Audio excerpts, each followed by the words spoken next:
similar scam. We're getting a lot of calls from our clients, and which reminded me of what my uncle used to say at the end of every conversation, is that he wished you a tax problem. Because my uncle felt that if you have a tax problem, that means you have income and you have to pay taxes, so he always wished you a tax problem. But we're getting calls from our clients saying that the IRS called me up and they say that we owe them money. And you have to, everyone should understand that you will never get a phone call from the IRS. They don't make phone calls. You will get a letter in the mail saying you've got a problem, we want some information. But so if anyone ever tells you that they get a phone call from the Internal Revenue Service, you want to immediately tell them that that is a scam. Don't take it seriously. Even the letters are not always legitimate. It may have the IRS letterhead on it, may have the Department of Treasury letterhead on it. Have them contact their account. A lot of the times, those are not legit as well. And the phone call ones, ironic that you brought it up. In the last couple of weeks, we've gotten in Rivervale no less than 50 calls about. What happens is they get into the phone database and they go through prefixes at a time.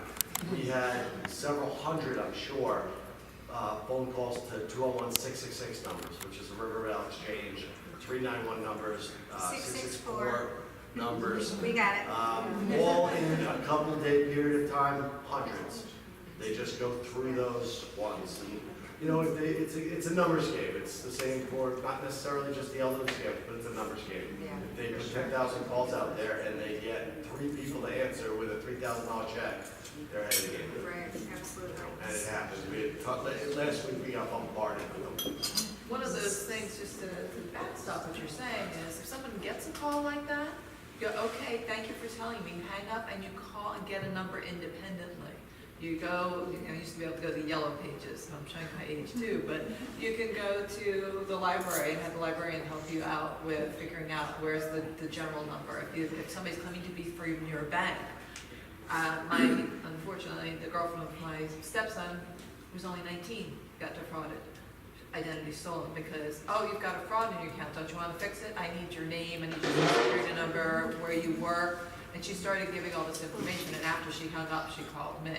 So I tell people, if you're suspicious at all of that call or of that check, hang up and call a different number. Call the number on the back of your debit card to your bank and say, hey, I think I may have been defrauded, or did you call me?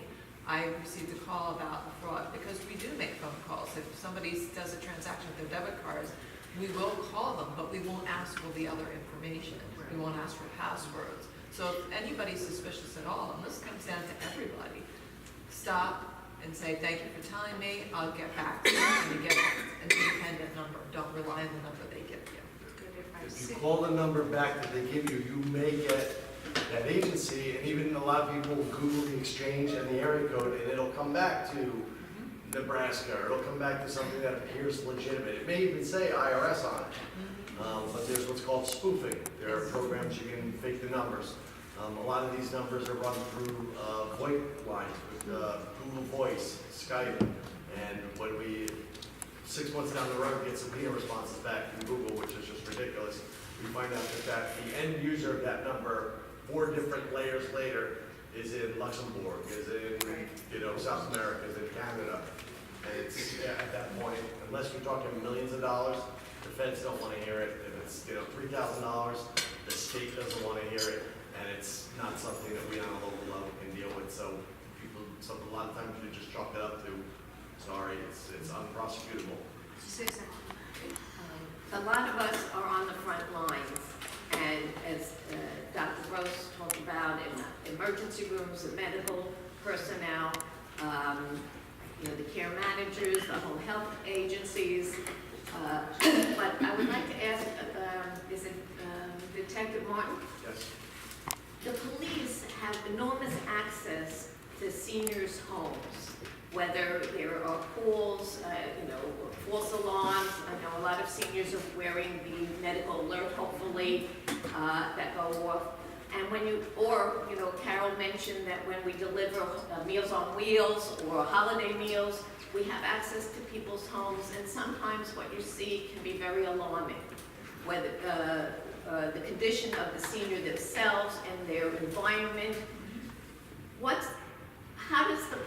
do the police, what's the protocol when you're in those situations inadvertently being called in and you see those situations, what happens? You know, we're trained to look through the things that somebody else up here mentioned it. You know, check the refrigerator, check the condition of the house, check clothing's appropriate, medications are organized. You know, most times medications are organized, a list of medications prepared for ambulance calls. If those things are out of place, obviously it gives us a red flag.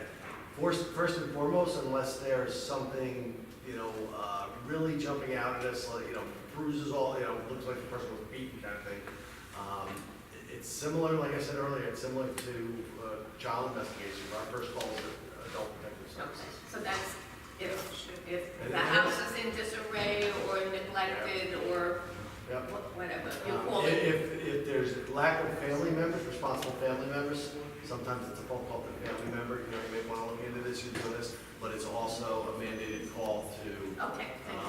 And again, I use the word mandated very cautiously because it's different than children, and I think you touched on it. There are, with child issues, there are a multitude of circumstances where not just us, but schools, hospitals, doctors are mandated by law to contact ICE or request to have DCD&G. I don't think it's as prevalent with the other stuff, you know, with mandated notifications and things like that. I think there are a few, but I don't think it's as prevalent as with the children. As it should be. We're mandated, yeah. Yeah. And Amy? Also elaborate on what Susan was saying about people that go out to the community, professionals, or even when they go to the hospital, and to talk about, I mean, this is a question for the lawyer. Like Nancy was saying, you know, if you see something, say something. And people that want to say something are scared to say something because they're worried about what's going to be the conflict for themselves. Is there a law that protects the individual from saying something, and if it's not true? Or Well- even if it is true, that person who's being abused doesn't want to, you know, wanna say, you address that from know, an elaborate in-house on it. perspective? So is there something to protect the person that falls out? I'll take that. Please. Okay. My name is Maria Aberasturi. I'm the social work supervisor for Bergen County Adult Protective Services. Yes, the Adult Protective Services law, first it allows people to make anonymous referrals. So you don't have to tell us who you are, who you call, and you know, we don't secretly caller ID you and like that information. So you can call anonymously. The law also provides people with immunity if they make a good faith report. So if you're calling out of concern and it ends up that, you know, your concern was unfounded, nothing's going to happen to you criminally or civilly for making that call. If you call, you know, for other reasons, you know, the same way that people sometimes try to use child protective services to get at somebody, you know, you don't have those protections. But if people are making good faith calls, you're protected by law. And just to get further, what most elder law attorneys will tell people is to call Adult Protective Services. That is your protection, because the Adult Protection Services, that's what they're charged to investigate these claims, and you are protected if you make a claim. Thank you. One last question, Tracy?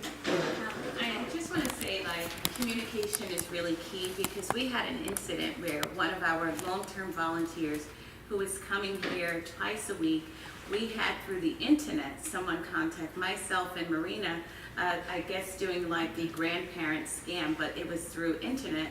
They were saying, you know, so-and-so is here and she had an accident and we need $2,000 right away. This particular volunteer happened to tell us, you know, if she was going to the salon. And so we knew her enough to know this is not real. And instead we called her and we informed her of what we received. So you have to also pass the communication on to the elders who are, you know, attempting to be scammed. So. Please join me in thanking our wonderful panelists.